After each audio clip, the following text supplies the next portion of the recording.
Hey, you're wide receiver Khalil Shakir, right? I sure am, kid. Here, go long. Whoa! You're pretty good at football, man. And you guys are pretty good at pizza. Oh, sick. Dude.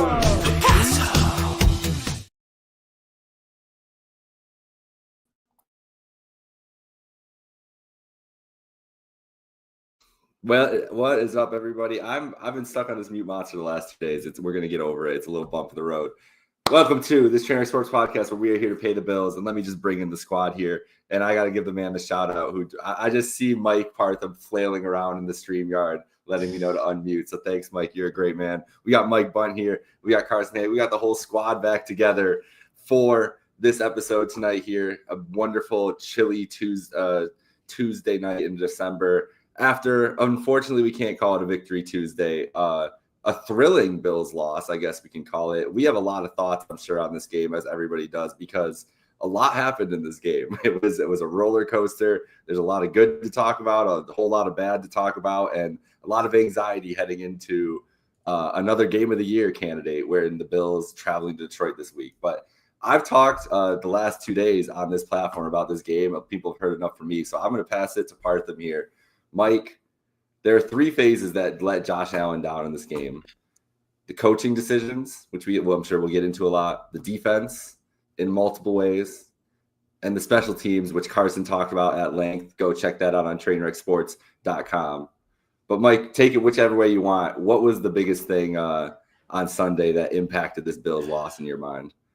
Well, I mean, everything pretty much, to coin a phrase, pissed us off besides Josh Allen. I would say the Bills Mafia was the highest of pistivity up for this we're game. Pissed off, man.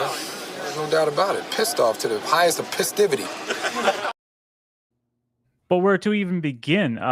Let's start with the defense, I guess. So this defense allowed 6 scoring drives over 65 yards. This is a Rams team that was previously 32.5% on third downs, and they went 11 of 15. That's about 73%. The Bills comparatively went 5 for 9.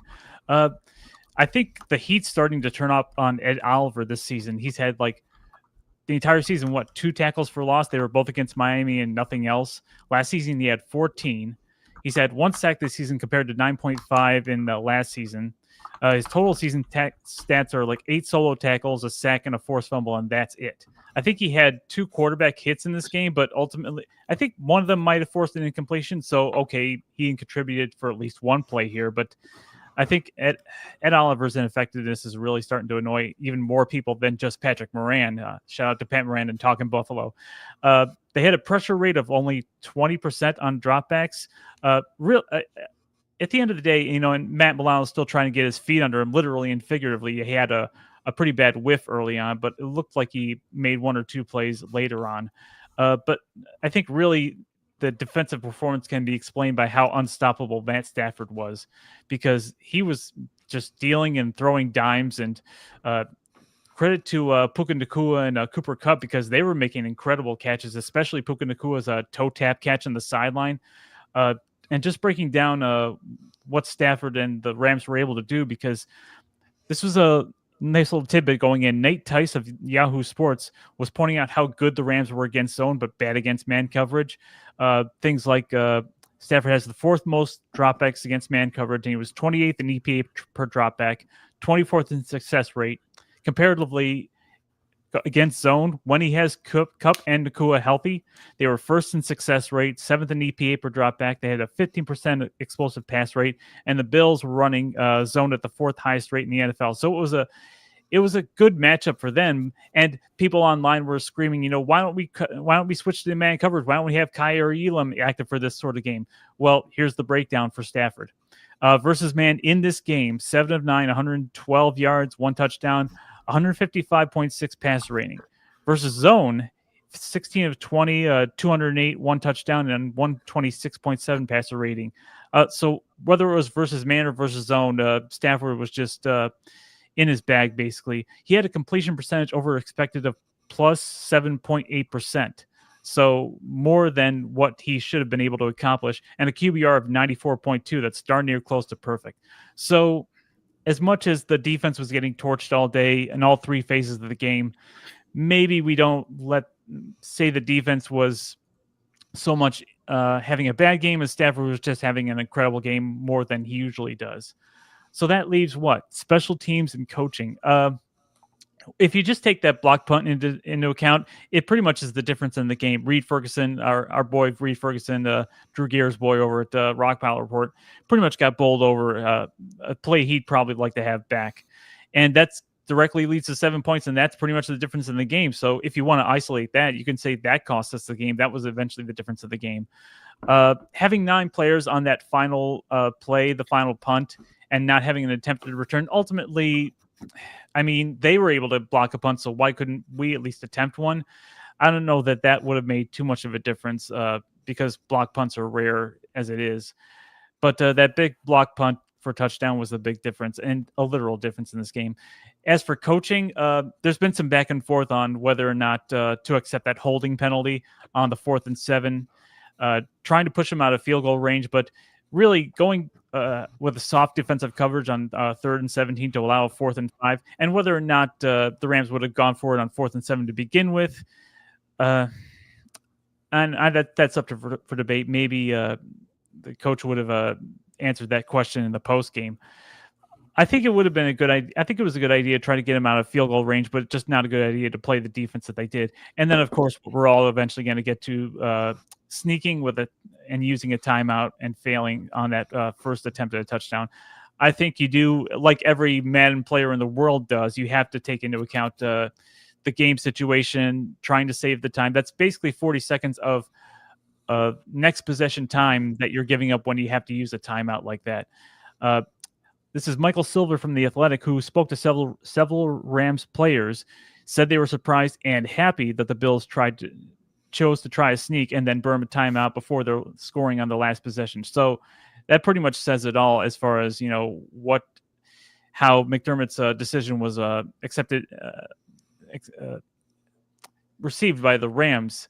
And that, for me, that tells everything. Now, the block punt is more of a difference, I think, than the coaching decisions. Obviously, that's more of like a 2%, 3% difference in a probability to win. But how many times have we seen these crazy game charts, whether it's the Falcons blowing a lead or the Chargers blowing a lead, or anytime any team plays the Chiefs? Hell, we have an infamous game in the playoffs that happened like that, where it's like at 95, 99% probability win, then it just drops like a stone. So maybe it wouldn't have made too much of a difference, but the coaching timeout is in our control. Well, block punts are going to happen every once in a while. Maybe you could say it's Matthew Smiley should be better coaching up his special teams. Certainly should have enough players on the field for any given play. But I think the block punt is going to make more of a difference, but the coaching is a little more egregious because it's game situational that is really under control and should be handled better next time. Bundt, what's your perspective on all 3 phases? I just want to say, you just hit every single point from this game, so we can end the show right now. Yeah, I know. Honestly, I stole all your takes like I'm Rob the Prophet on Russell. I want to congratulate you on the most in-depth opening comments we have ever had in the show's history. But I agree with a lot of what you're saying. Now, if you're going to say who let the Bills down the most on Sunday, it's a clear answer. It's the defense. They sucked. They were horrible. They couldn't stop anything. And early in the game, they were getting run over, which then forced them to start putting more men in the box, having some run blitzes. And then what happens when you do that? You get abused by Puka Nacua, and you have no answers to stop him. And then even a few times where you do have good coverage, he makes tremendous plays that are almost undefendable with some of those conversions that he had. The special teams punt block, I know Matt Smiley's been doing a horrible job for the most part with special teams this year, but I don't even know if I blame that block on him. Your long snapper, which is a fan favorite, got his ass blown up on the play and single-handedly had the entire play blown up because he got tossed to the ground. That was just Reed Ferguson getting manhandled on that play. So I don't even know if I want to blame the entire special teams. I more so want to say, man, Reed Ferguson, you have to do a better job than that in that situation. Coaching, yes, the QB sneak situation was a mistake. He basically essentially ended the game in that moment because then you're put into a situation where you need to recover an onside kick, which you have less than a 3% chance of doing so. But as some people have pointed out on Twitter, I don't know if we ever got any answer from McDermott or Josh Allen on this. I don't think that was originally called a QB sneak. Allen was in shotgun. He did not have an. Here we go. He walked up to the line of scrimmage. So Yes. I don't believe that was a called tush push or a called QB sneak. I think that Josh Allen audibled into that. And I'm going to say something that many people aren't going to like to hear. If your quarterback audibles into the QB sneak in that situation, your quarterback isn't aware of the situation. That's on your quarterback. Mike, I said the same thing on the post game. I said if Allen's the one who made the decision to sneak it, he's also wrong. Like whoever made the decision was wrong. Caleb Williams and Matt Eberflus screwed up on Thanksgiving. That was a combo mess up. Your quarterback is taking too much time. He's not aware, but your head coach isn't saving him. I actually understood the logic of why McDermott called the timeout. I do not agree with him calling the timeout, but just imagine you're a head coach. You have a pass play call, and then suddenly your quarterback sneaks and you see a pile. You know it's going to be a minimum of 10 to 15 seconds before they get back up, which means it's going to be at best 50 seconds remaining on the clock before you can possibly spike it. But if your quarterback doesn't even have the awareness of spiking it at that time, another 10 seconds can come off the clock. Next thing you know, you're snapping the ball with 40 seconds. And guess what? By time you go to kick it off, even if you do score the second time, there's 39, 38 seconds. They kill another 20 plus seconds on 3 plays. They punt it off. You get the ball with 15 seconds left. Now, in that scenario, at least you still have a chance, but that's assuming a 3 and out by your defense, which hasn't done anything the entire day.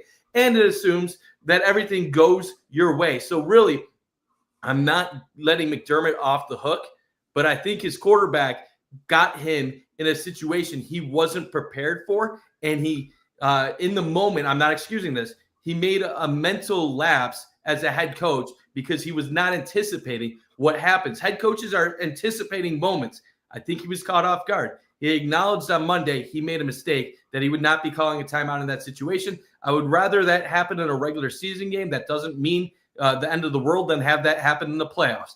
That being said, I also think 90% of NFL head coaches are stupid enough to be doing the same thing in that situation as well. And all I'm going to really say about this game is the offense played great, but the offense did not play as great as what we are giving them credit for. They had 14 points with 4 minutes left in the third quarter. They scored 28 points in the final 19 minutes of this game. Why did they score 28 points in the final 19 minutes of this game? Because they were in desperation mode.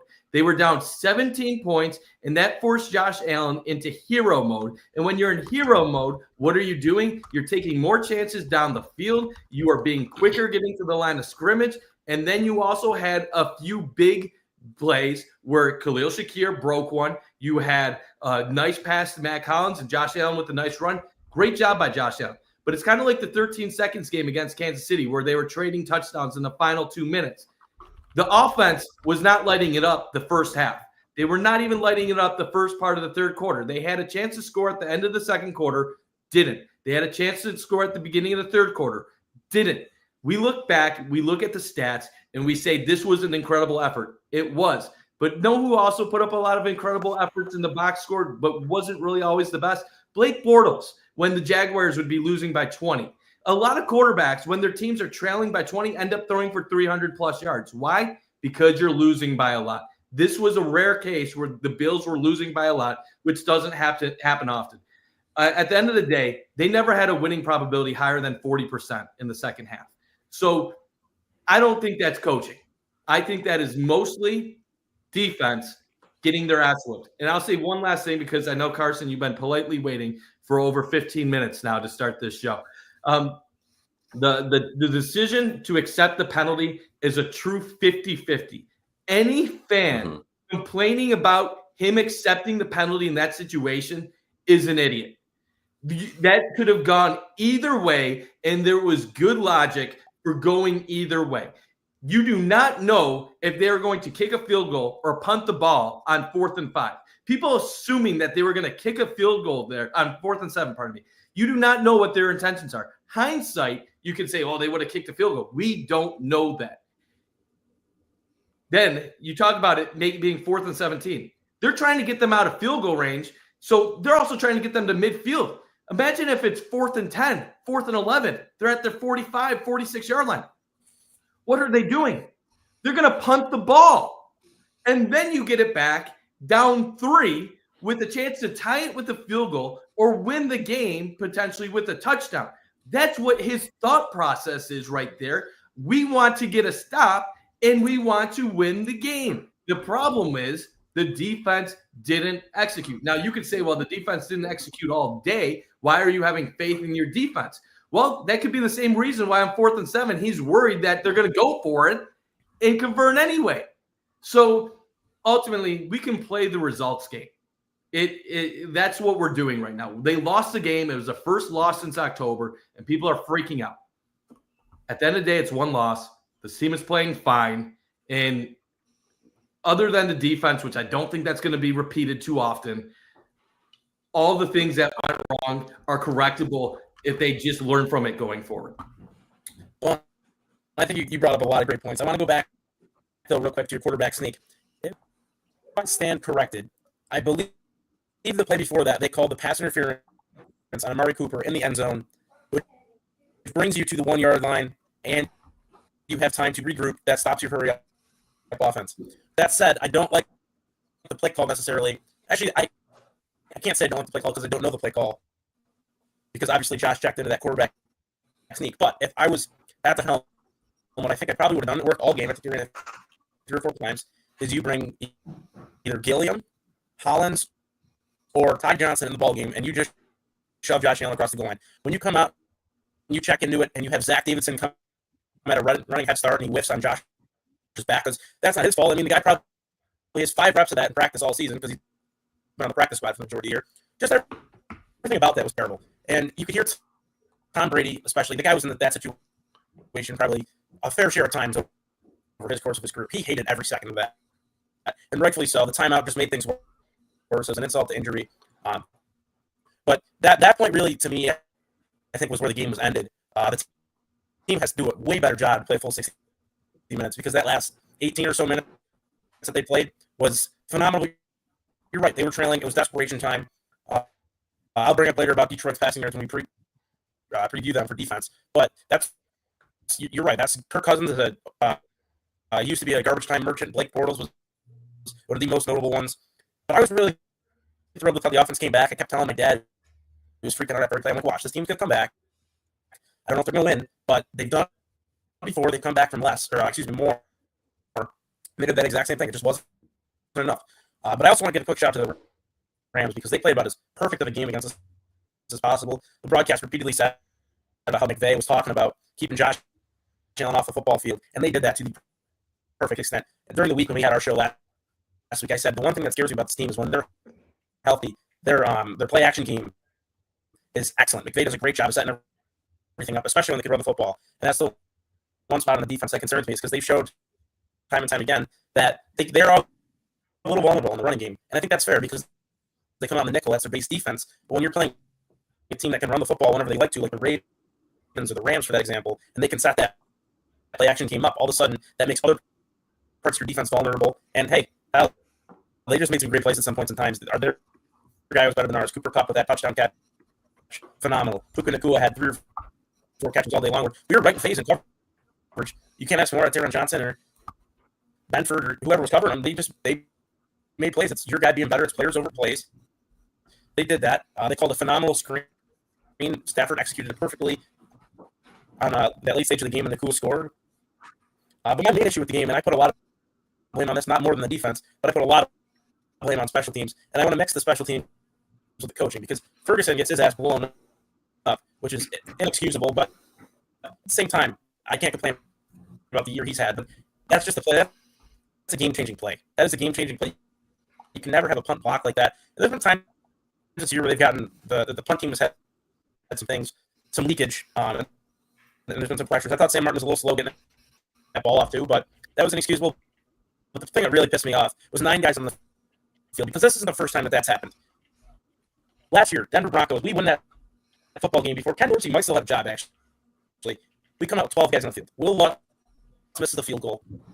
They throw the flag, comes out there, walk off, panic, and Bills Mafia occurs. That's inexcusable. They had recall that the Rams called the timeout too before that. So there's really no reason you don't have 11 guys in the huddle, and you have 9 out there. That is terrible. I said if they come out a punt safe look, they don't even try to block this. You might as well grab your bag, walk on the plane, and make the trip back to Buffalo. 9. That's worse than that. That's piss poor.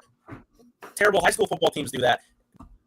Terrible. Matthew Smiley should be an absolute ashamed of himself for that. And I thought this unit struggled all year, but that was the nail in the coffin for me with the special teams unit. And if they want to do anything successful in this playoff game or on the playoff run that they might have, they got to figure that out because that will lose you a football game. Take it away, Micah. That's my rant. Yeah, no, that's exactly what I wanted to hear from you. I knew you all had thoughts about everything that happened. You all hit the nail on the head. It was a complete. You want to talk about a complimentary football team? They were complimentary. They complimented each other's sucking all day. Like it was just that. Like every chance they had to pick each other up, they did not do it, except for Allen making the amazing plays. And Mike Bundt, you even mentioning about the offense not being as efficient as they have been. They weren't. They couldn't run the ball. They weren't physical. That was the biggest thing for me. That's the thing that I will touch on that you guys haven't already touched on is I think that the biggest thing that I've been harping on with this Bills team is offensive line, defensive line has been able to be physical and bully teams in games to go on this win streak. And it was evident right away that the offensive line for the Rams is going to be able to do whatever they wanted in this game. And I don't think the Bills trusted their run game at all with the traditional run game. And that's not who they've been all year. You saw Allen taking a lot of shots downfield. Cooper, Cooper had 14 targets. It's crazy. And I think some of those are like passes where Allen threw it, kind of away on the deeper balls and everything else. Because there were a couple of those, but it looked more like the 2020, 1-22 Bills offense where it was looking for chunk plays than it has this year's version. And it does seem like Allen was the reason and the culprit behind a lot of that. And I think he probably was the guy that decided to go for the sneak because he said after the game, I should score. That was they asked him the question about the sneak and the timeout, everything is I should score on that play. The thing is he missed one earlier in the game too, which is uncharacteristic of him. But I think Maniac and I were talking about this last night. Isn't that the same exact scenario that happened a couple of years ago, Monday night against Tennessee, where he missed 2 sneaks in that game as well? It was just kind of like all these kind of weird things that happened to this Bills team, like getting blown up defensively, which teams rarely score 40 points on Sean McDermott. You just go look back. It doesn't happen often. Like these happens once, twice every year, whatever. All these anomalies kind of all played up into this performance, including Allen's side, like the good and the bad for the Bills. And this is just kind of how it turned out. Yeah, I agree with you, man. And you talked about how it was all this odd stuff that happened. And that's why we talk about the coaching so much, because when you lose games where there's an obvious coaching error late, and then you have a debatable decision in the fourth quarter, you pair that with a lot of things that don't go the way you expect it to go. And it becomes something where you're like, oh, we always find a way to lose these tightly contested contests. And I guess the issue I have with it is the Bills have certainly had their fair share of wild losses throughout the years with Sean McDermott. But there's a lot of teams that have wild losses as well. And there's a lot of coaches that have poor game management situations. And I don't necessarily, outside of the timeout situation, think that McDermott really coached a bad game overall. And that's why I kind of struggle with it sometimes. To me, it feels very scapegoatish to always say when you lose a close game to be like, well, coaching let you down because your quarterback had 6 touchdowns. Like Josh Allen had himself a hell of a game, but I keep hearing this thing like, well, if they make decisions like that, they're going to lose in the playoffs like they have every year because their game management costs them playoff games. How many times has game management actually cost them a playoff game? Because I feel like that's the narrative around Bills fans, but it's really not backed up by reality. There's only one playoff game where they have lost because of game management, and that was 13 seconds. And I have been told firsthand that what happened wasn't what McDermott had told other people in that instance to execute, that there was a squib kick that was supposed to be kicked and that it just never ended up happening for whatever reason. But you go through the playoffs, 2017, when they lose against Jacksonville. Was that game management? No, they scored 3 points. 2019 against the Texans. Was that game management? No, it was you had sugar high Josh Allen and you blew a game that you should have won, but that wasn't the head coach. That was a defense that fell apart late in the second half. 2020, they get their ass kicked by Kansas City in the AFC Championship. Was that game management? No, you just couldn't stop a really good Kansas City team. 2021, 13 seconds. There. I'll call that on McDermott, even though I've been told that there was a miscommunication as far as what was supposed to happen on the kickoff. 22, Cincinnati, you get your ass whipped. Is that game management? No. 2023, he actually was doing the smart game management last year. He was trying to score with as little time as possible so Kansas City wouldn't have a chance to get the ball back. But you know what happened on third down and second down? When he had Stephon Diggs running in the middle of the field for an easy 5-6 yards to be ahead of the chains to set up a third and short, Josh took a shot, was incomplete, and then next you know you have a third and long, and then you're kicking a field goal in freezing temperatures into the wind, and your kicker, who's been unreliable, misses a kick. So I hear all this stuff about game management. I'm just trying to figure out how many times has game management actually cost this team in the playoffs, because we have regular season examples. But it's also important to point out that since McDermott in the last 5 years, the Bills have the second best record in the NFL. They have the best point differential in the NFL. Their defense has been top 5 in the NFL. That is also part of being a head coach. You put your team in the position to succeed. You scheme well. You do other things well. You develop well. Like we're talking about Dorian Williams, how good he is right now. Terrell Bernard, how good he is. Christian Benford, how good he is. The fact that they put Taylor Rapp and DeMar Hamlin in at safety, they're still having success. That is coaching. That is just as much of coaching as anything that you see on game day. But we never hear about the success in that level. So I guess I get a little frustrated with this game management stuff because I feel like we just talk about it repeatedly as a reason to say he can't win a Super Bowl. But the evidence in the playoffs doesn't suggest that. So I'm just as frustrated as anybody that this Bills team hasn't gone further when it matters. But let's not be hypersensitive to all this game management stuff. I feel like it's a narrative that has some merit that is now being blown out of proportion. And if you looked at Andy Reid, you looked at Sean McVay, you looked at McDaniel or any of these other head coaches in the NFL that people respect, you would find just as many dumb mistakes by them as what you see by McDermott. And in fact, a lot of the metrics, McDermott does a lot of things at a lot better rate according to what the smart people who analyze the game. But we've gotten to the point where we're so tired of it that we can't give him credit when he does things right. And I know I'm on a little bit of a rant. I'm willing to be critical of him. But with one more win this season, he'll become only the 5th head coach in NFL history to have 5 straight 11-win seasons. There have been over 520 NFL head coaches in the history of the league. Only 5, if he gets this, have ever had 5 straight 11-win seasons. So I kind of find it hard to keep hammering this guy who is achieving historic milestones and then saying he can't figure it out.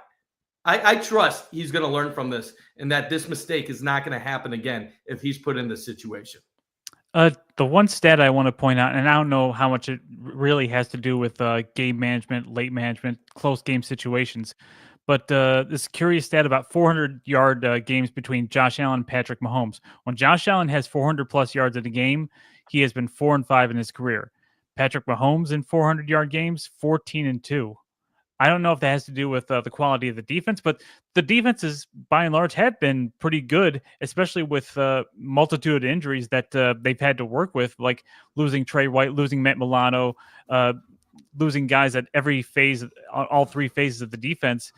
And I think there's an easy explanation. I could be wrong on it. Okay. But the Chiefs play much closer games than the Bills. Yeah. So the Chiefs, when they're going for 400, that's because they need Mahomes to go off. And he does. And the Chiefs' defense earlier in his career was really bad. So if they were scoring 30, they were still going for 40 because they were trying to put teams away. The Bills, with a defensive-minded head coach, when they're up 20, they're not always trying to go up 30. So a lot of times when Josh Allen is going for 400, it's not necessarily a game where the Bills are dominating. It's a game where the Bills are playing tight. And then this is another thing to bring up about the Bills and the Chiefs. People always say that the Chiefs are lucky when they win all these close games. And I'll give you it. When you have a ball bounce off Aiden O'Connell's face mask because he's not looking at a snap, that's a little bit lucky against the Raiders. They still needed to make a 50-yard field goal, even if that fumble didn't happen. The reason why the Chiefs win all of these close games is because they are confident in the moment that they are going to make the plays to win the game because they have been in those situations repeatedly over and over and over again, and they trust that they're going to execute when it matters the most. But it's not just that they have faith in themselves. It's that their opponents crumble because their opponents are not as experienced in those moments. Those opponents know they're going up against a 3-time Super Bowl champ, and that puts the pressure on them, and those teams make crucial mistakes that lose them games far more often than the Chiefs make great plays to win themselves games. The Bills, on the other hand, how often do they play in very, very tight games? It's not often. The Bills blow out teams at a higher rate than anyone else in the league over the last 3-4 years. The only team that's blowing out teams at a higher rate this year is the Detroit Lions right now. So basically, you're talking about, like, why do these game management issues happen? It's because the Bills don't have these situations as much. They don't have as much experience. And it sounds like an excuse, and it is a little bit of an excuse, but who's going to be better in the situation? The team that is used to it and comfortable, or the team that presses? And when they press, it's not just the head coach. It's the offense. It's the defense. You look at the game, it's special teams. Look at the close losses last year. You look at New England. The defense crumbles against Mac Jones. You look against Denver. Special teams has too many people on the field. You look at a lot of these moments, even the Tennessee game on Monday Night Football years ago. Josh Allen doesn't convert a QB sneak and then fumbles. It gets stuffed. Players on the Bills are just as responsible a lot of the times for their close game failures as it is the coaching staff. And how do you get past it? Well, some of it is the coaching staff has to make better decisions in those moments, but the players also have to learn to convert in those moments. And yes, it's not a Josh Allen problem because we've seen him make great plays in big moments, but the entire team needs to get better. And ultimately, how Sean McDermott is going to be judged is on if he wins a Super Bowl or not while he's in Buffalo. If McDermott wins a Super Bowl, our entire conversation about him right now and fans on Twitter will be laughed at because the guy is going to be a first ballot Hall of Famer with a Super Bowl. If he doesn't win a Super Bowl, he's going to be looked at as a Marty Schottenheimer and one of the coaches that dominated the regular season that couldn't win when it matters. But history will define that. Josh Allen has another 10 years possibly in his career. So to worry and overanalyze it right now, we don't know if he's a championship head coach or not. And those that say he is or not, it's all subjective. It's opinion. We don't know any of that. We will find out as time goes on. And this is we got some comments going on around here, and you have a Hall of Fame quarterback, average coaches can win. That's true, but McDermott, you have to understand, like, here's a perfect example of Joe Burrow, a very average. Well, Joe Burrow, great guy that went to the Super Bowl, so very average coach. Here's one though. Aaron Rodgers and Mike McCarthy. Mike McCarthy is the epitome of average NFL coaching. I'd even say a little below average. They won a Super Bowl, one Super Bowl. McDermott, if you were going to tell me that you will compare Sean McDermott to Mike McCarthy, then I don't know what sport you guys have been watching for the last, 10 years, whatever it is. So that's the thing, is it is hard to do this, and it is hard to win these games and everything. But it's all, as you said, subjective, because that one Super Bowl, even I would say for McCarthy, I know what a kind of a coach he is. And yes, the Hall of Fame quarterback can get you over the hump in some of those scenarios, but we've seen year in and year out what, like, the Bills organizationally have done and how the standard of excellence that they have had and everything. And when it comes to the specific game management scenarios and everything else with McDermott, other coaches are doing this around the league. There's reasons other coaches and teams aren't winning Super Bowls every year. They're making similar dumb decisions in these big moments that are costing them games, like a Matt LaFleur, like Kyle Shanahan. Kyle Shanahan, like a Dan 0-2. Campbell, all these guys that are revered and loved, they have all made dumb game-losing decisions in the highest of moments in NFC championships and AFC championships, in Super Bowls, and they're all getting criticized in the same way. You have to have the context of it from around the league. Like, what are you going to do if he's gone? What do you think is going to get better than the second most wins in the last 5 years in the league? I mean, at first is the best is the answer, I guess. Who's that guy then? Who's getting you that? Who's helping you sustain that much? The thing with the Bills and the Chiefs that people don't think about enough, and I was arguing about this yesterday a little bit, is the Chiefs were winning before Patrick Mahomes showed up. They were an organization that had a winning culture. Andy Reid was established. Alex Smith was established. A leadership structure was established. They had an organization that was one of the best in the NFL already. They just had a quarterback who could get them to the precipice but couldn't get them over the hump. Mahomes was the perfect piece to come in, put them over the hump. Now they're the dynasty they are. The Bills were an organizational rot of a team that couldn't make the playoffs for 17 years in a league where you should be able to luck into the playoffs at least once every 10 years if you're a competent organization. This is a team that has been built from nothing, from scraps of a mess to the contender they are today. They did not have the benefit of that structure when Allen and McDermott were peaking. They are still peaking. I would say this has been their best year. This is the best start they've had. For sure. They are still peaking as a duo. The Chiefs had a red, and there's no shade and reading this, what they've been able to do to sustain this, because that's the hardest thing, is sustaining it. But the foundation was there earlier for them. It was just a better situation. You can be mad about it all you want, but that's not McDermott and Bean and Allen's fault. That's all the ghosts of the drought pass fault for setting them back so far, for making this hill and into a mountain to climb back up to get to the precipice and get back to the Super Bowl. 1,000%. Completely with you. And let's be real. I'm sorry for taking over this show. I do that all the time on this show, so I apologize. No, it's great. I'll be quick with this. There's too many simplifications when we talk about this. People say, well, you can win when you have Josh Allen, you can win with an average coach. Yeah, you can win with an average coach, or you could be like the Cincinnati Bengals and be 5-8 with a quarterback having an MVP season in Joe Burrow. Joe Burrow should be the MVP favorite right now, but his team has 5 wins because everyone else on his team sucks outside of the offense. You could be several other teams in this league, and like you said, Kansas City already had a winning system in place before Mahomes took over. The Bills created the winning system with McDermott and Josh Allen. And their defense is why they typically can have the point margins that they had. At the end of the day, do I think that it's guaranteed that Sean McDermott will be the right head coach for the Bills long-term and win a Super Bowl? I don't know. But it's telling that when what's the difference between Sean McDermott and Kyle Shanahan? Everybody loves Kyle Shanahan. You know why they love Kyle Shanahan? Because he went to the Super Bowl twice. Well, guess what? He's coaching in the NFC. He doesn't have to get past Kansas City to get to the Super Bowl. And both times he went to the Super Bowl, what did he do? He lost to them. So that's no different to me than being Sean McDermott. It's just that the Bills are playing the Chiefs 2 rounds earlier when they're losing, and then the 49ers are losing them in the Super Bowl. So we can say, well, that the 49ers have been the better team. No, they haven't. The 49ers get to the Super Bowl, and then the next year they miss the playoffs. That's what they do.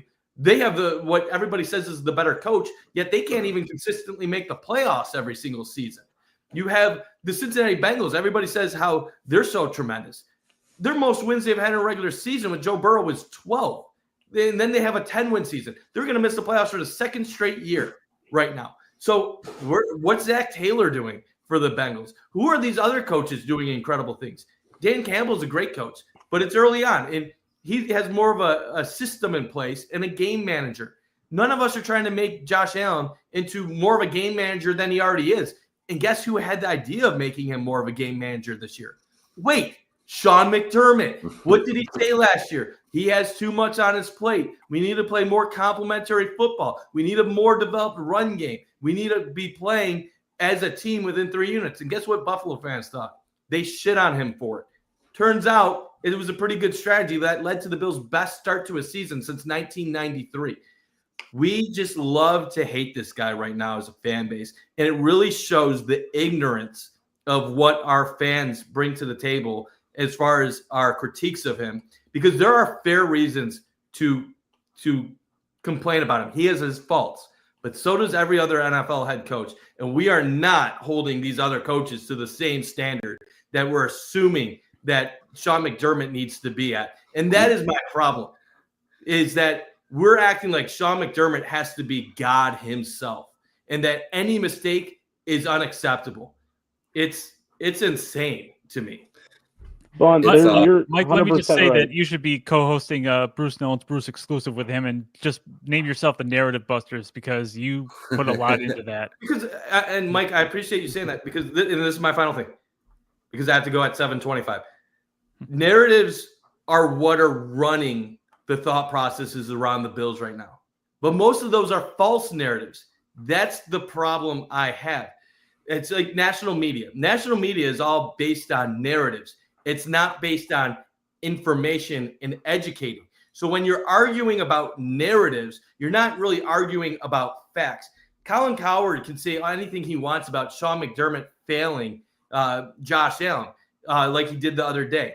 But 1 week ago, Colin Cowherd went on the air and said the Bills were the most complete team in the NFL, and this was their year to win the Super Bowl because they had the best combination of quarterback, coaching, defense. And then just 6 days, 7 days later, he changes his entire opinion about a franchise. The media just feels what the public is feeling, and they just ride a roller coaster to get those ratings. Reality, though, is that's not what the truth is. And I guess you can either live in facts or live in narratives, and I choose to live with the facts. The grass is not always greener, but you're 100% right. I mean, you look at Sean McDermott, the guy is probably he's got to be up there with one of the most hated coaches among his own fan base. I was going to say, Carson, it's like him and Mike Tomlin with the Steelers, funny enough. It's crazy. Tomlin, it's like the same thing. Like, the guys put consistent results up year in and year out, excluding the 1 year they didn't make the playoffs because Josh was a rookie. They were trying to, as they would phrase it, get the right guys on the bus and get the wrong guys off the bus. So I don't see a single candidate right there.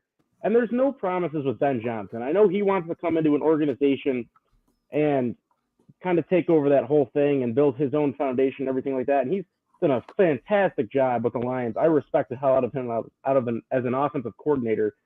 He's very creative, but there's no one out there who you can automatically be like, oh, he's going to be the guy that gets Buffalo over the top. He's going to be, he's going to be the one that wins the Super Bowl. Look what happened with the Jets, for example. I had to bring him up, but everyone brought Salah out as the scapegoat. He sucks. He's not the one. They are so unbelievably awful, like in every facet since he left. Defensively, they're an absolute joke when they had one of the best defenses in the league. Special teams, they're decent because they punt every freaking drive. Offense, they have no scheme. It's not always the head coach. Like, I understand the argument with McDermott, and there's definitely lapses of where there's actual proof that we could possibly, he needs to do this better in a crucial point in time. But you brought it up. KC plays in such tight games all the time. Of course, they're going to have experience. They're basically pros at winning one-score games. The Bills just blow everybody out, and it's a hard argument because I love McDermott, and I wrote a few articles about him, or an article a few weeks ago about him. And he deserves his flowers, man, this year. Like, this team, as far as talent-wise goes, like, it's not as talented as some of the teams in the past, but they're just as good, if not better. They're having a phenomenal year, and a lot of that, I think, goes towards this coaching staff. Joe Brady's probably going to be gone next year because he's done such a great job. Bobby Babbitt, for, the most part, has done a pretty nice job. Special teams I'm not going to comment on, but yeah, overall, I think the staff has done a phenomenal job this season, and the grass just isn't always greener. I think a lot of people forget that. Yeah. Well said. All right, guys. Well, we've gotten into this game a lot, but we don't have to get into the Allen MVP case. He's still a large favorite. And he's winning it. It's over. I think it's his to lose. Yeah, unless he I think it's pretty much a lock at this point. We both called that before the season, right? I think you said it. I said it. Any of you guys say it? No, I'm saying it now. I mean, here's the nice little fact. Josh Allen has scored 46% of the number of touchdowns Saquon Barkley has all season on this game alone. The Barkley yards are impressive, but the way Allen's playing right now, it's a singular You've heard force. this first in history, as we have a first in history for Josh Allen every week, seemingly. First player in history with 3 passing and 3 rushing touchdowns in the same game. His current QBR is 76.8. That's the highest of his career, so he's never been better. Wow. according to Nick Wright, know why though, he's winning Saquon this Barkley year? should be it. So You know why he's winning it this year? He's winning it for the same reason Lamar won it last year. And this Wins. is he was gonna win it before, like, the couple weeks ago. But like Lamar won it last year with putting up very average stats. And then everybody wanted to be like, well, if he has better stats this year, he has to win it again this season. He's winning it because he is on a team that had low expectations from the outside, that lost all of their key players. He's carrying them, put them on their shoulders. They're having their best start in 31 years. They won the division title. And now, on top of everything that he already did, which he was already in contention with average stats, now he's putting numbers together. He has MVP moments. The play against San Fran is going to be up there. The 4th down conversion against Kansas City will be up there. And then you just had a 3-touchdown pass, 3-touchdown run game, which is only the second time in NFL history that's ever been done. And these are all national televised games. He just got his MVP moments. He has the MVP stats, and he's on probably the second best team in the NFL. So to me, it's wrapped up. I saw it at -400 earlier this week. Like, unless he gets hurt and the Bills lose out, I don't see any scenario where Josh Allen isn't your MVP. Otherwise, if they give it to Saquon, they're just going away from past precedent where you can give it to a running back now all of a sudden. There's no other quarterback that can get it ahead of Josh at this point in time. Well said. Yeah, it's gonna be fun to see if he's the favorite down the stretch. And that would love to see. He deserves it. It would be well deserved going into this year. The race for the 1 seed, we'll check in on it. No one else, everybody's calling this dead. 17% according to the Power Football Power Index. I am just gonna say, I'm not saying it's likely. 1 in 5, I'll take that chance. You're telling me there's a chance, whatever. But the vision was last week when we broke this down, the Bills had to go 4-1. We did not say the Bills were going to go undefeated in this stretch. We thought they'd lose to the Lions instead, and thought they'd beat the Rams. So now it puts that much more emphasis, and this game's bigger. Maybe the Bills go into this game with more motivation. Maybe, as McDermott said, it is the reset and the wake-up call they needed to go into a game of this magnitude and still have everything in front of them. The Chiefs, literally, it's not why can't he just make the kick? If you're going to win on the last second, can't you just make a normal kick? Why do you have to doink it? Why does it have to be that dramatic? These 4 games are still tricky for the Chiefs. Maybe they go 16-1 and just have a horseshoe the whole time. I'm telling you, in Cleveland in December there's always a weird game with that team, no matter what team they've been. And then Houston at Pittsburgh at Denver is as hard of a stretch as anybody has the rest of the season. So I'm keeping my faith, because this team, they can't keep getting away with this. I'm sorry. Jake, they're going to get away with it. They're getting. They will. I'm willing to eat the words if it happens, but I'm calling it. I'm still holding it out. Don't get your hopes up, man. Don't do it. Well, Honestly, let's not forget that Pittsburgh has their own blood sugar sex magic that they employ listen, at the end of games. I can roll on. That's the thing. I'm still holding on to the 2 seed as the better path at the current moment. it is. I'd rather have Denver, Pittsburgh, if it sits that way, than have Baltimore in the division round. I don't know. Denver's been coming on pretty late, good as of late. I do not trust that. I do not trust that Pittsburgh's getting out of this without having to battle for that division. But here's the thing, they have Cincy again still. Pittsburgh has what, a 2-game lead? If Yeah. they beat Baltimore head-to-head, they're locked in. They basically. do. It's true. Yeah. So it doesn't matter if Pittsburgh tumbles. If they beat Baltimore head-to-head, they are going to get that game's going to be nuts. Here's what I'll say. That's Saturday. Did you see our Saturday we have for that? What was Kansas City last year? They were the 3 seed. They went on the road. Yeah. They were. They went on the road. They beat Baltimore. Home field advantage doesn't matter as much as it used to back in the day. The Bills have lost at home 2 consecutive years in the playoffs. And in fact, Josh Allen has even acknowledged, as we heard on Sunday Night Football to Tirico, that he would rather not play in bad weather. Josh Allen, like we've talked about it, like should have told us the owner when he started building the stadium. Been built to play in the bad weather. Now maybe it's different now that we can actually run the ball, but I look at it like this: if you lose to Detroit, don't even play for the 1 seed anymore.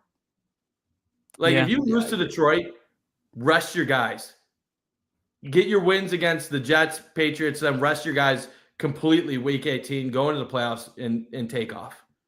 Like, whether you're resting week 18 or the bye week, it doesn't matter. Like, honestly, the playoffs is more about matchups. I want the better path matchup-wise than I want as far as home or road. For sure. Well, Pittsburgh's currently essentially tied with us. We have the tiebreaker. We still have the number 2 seed. I think we have a 2-game lead on Houston, but they have the tiebreaker on us. So we could tumble, if we're not too careful. The percentages all the way to are 4. very heavy that the Bills will get the 2. Because the math is that the Texans are 2 games behind you.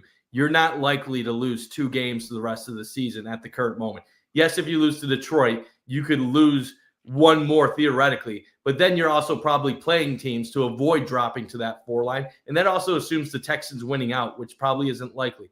Then with Pittsburgh, their schedule is a gauntlet. You're playing Baltimore, you're playing Kansas City, you're playing Philadelphia, I believe. So Pittsburgh is going to lose a game or 2 down the stretch. The Bills are likely guaranteed 3 wins if they want 3 wins, because New York and New England aren't playing for anything and they want the draft pick. So you're not going to see them intentionally try to beat the Bills to upset them. They don't want to beat the Bills. They want to lose right now. So this is like the ultimate, like, Bills cruising into the playoff scenario. You could have a scenario where, like, say you upset Detroit, you go 4-0 down the stretch, maybe you lose the last game, you go 3-1 down the stretch, you get that 2 seed, then you play Denver, then you play Pittsburgh. And you know why I say Denver and Pittsburgh are the ultimate matchups? Because they can't go toe-to-toe with you when Josh Allen is clicking. So, yes, they might have a defense to slow you down, but the only way you lose to them is if your all-pro quarterback doesn't perform. And I'm going to take Josh Allen anytime, every time in the playoffs in those situations. But if you go head-to-head with Baltimore, guess what happens? If they play their ceiling, they can go toe-to-toe with you. And if you're not playing well, they could whoop your fucking ass. And I'm sorry for swearing on this show, but I'm going to end it like that. I would rather not play the second-rated DVOA team in the playoffs in the divisional round, because you know what I think is going to happen in that scenario? I think we're going to get eliminated again. So that's what I'm saying. I got to go to cover 1 right now, but hold on, right before you go, I need a score. Give me a score. I'll end it by saying this quick. The line right now went from 2.5 to 1.5. Whenever a line is under 3, when you play a team on the road like Detroit that should be more than a 3-point favorite, that means Vegas is telling you something. I thought the line for the Rams game was sketchy, and that was saying the Rams were probably going to have a chance at winning it. I think this line is equally sketchy. Bills fans are going to say, yeah, we should be in every game against Detroit. We're a great team. I get it. And the national perspective is that this Detroit team is the best team in the NFL. The obvious play for most fans would be, let's put the money on Detroit if it's 2.5 or 1.5. If Vegas is desperately trying to get people to put money on Detroit, that means they think Buffalo is going to get the win. So I'm going to pick the Bills. All right. Bunty going out strong. Peace out, See guys. you later, Bunt. Deuces. All right. Parthy, what do you got for Sunday? Well, looking over Detroit, they are no slouch offensively. They're top 4 in both passing and running. Defensively is where they're vulnerable. I think it's been going around this stat that they've had 13 defenders on IR this season. Like, the next closest team has no more than 7. Breaking that down, they had 3 defensive linemen out the last game. They've had 3 team captains out. They're missing 4 out of their 5 starting linebackers from the beginning of the season. So it's looking like it's going to be another shootout here. I don't, unless I'm actually forgetting who's quarterbacking the Lions now. It's not Stafford. Jared Goff. Jared Goff. Unless Goff has just an unbelievable superhuman performance like Matt Stafford just had, I don't think that the Lions can keep up with the Bills the way the Rams just did. I think what the Rams did was just a one-off. At least I'm counting on it being a one-off, but I'm expecting a high-scoring game nonetheless. I'm thinking Bills 34, Lions 27, something to that effect. Okay. All right. Carson? I'd say this is in a way a prove-it game to me because the Rams showed and it's been known the Bills, like I said earlier, they're vulnerable to the run with their base nickel defense.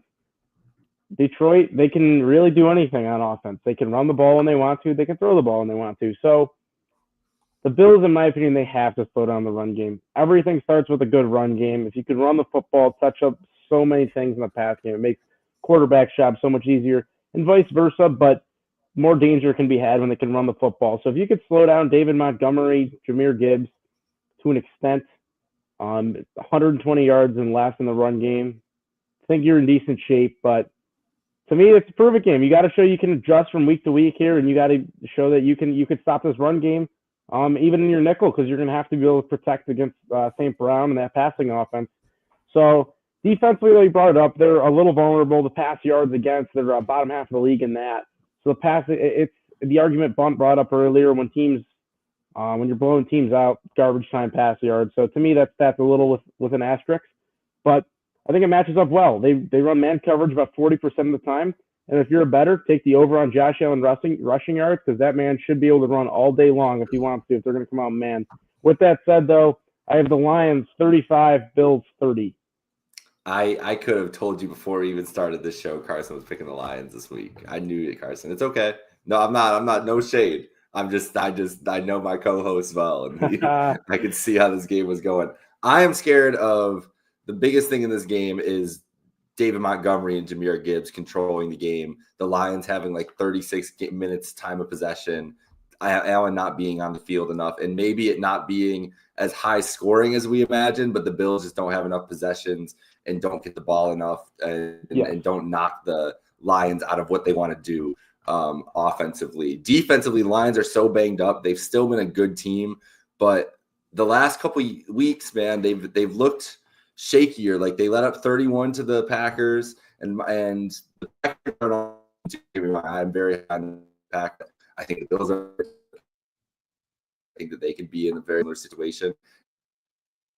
We were talking about, a couple weeks ago, the Bears situation, everything that happened with them on Thanksgiving at the end of that game that was such a disaster. It was still a chance where the Bears could have beat the Lions on Thanksgiving. So this team has looked beatable, gettable against their division opponents the last couple weeks. Those are two high, leverage games, really emotional games for the fan base and for the teams against the NFC North. It's wars out there. So I do think it's a potential spot for a letdown for the Lions. I think it's going to be a close game, but I think Allen and the Bills make enough plays on offense against that banged up Lions defense. And the Bills secondary plays a lot better than they did against Kupp and Nakua. And I think they make a couple plays. I think we get 31-28 Bills win in Detroit. It's going to be a fun one, though. I think this game's back and forth all Sunday. It's going to be a stressful one is what it's going to be, especially. Yeah, it's going to be stressful. Game.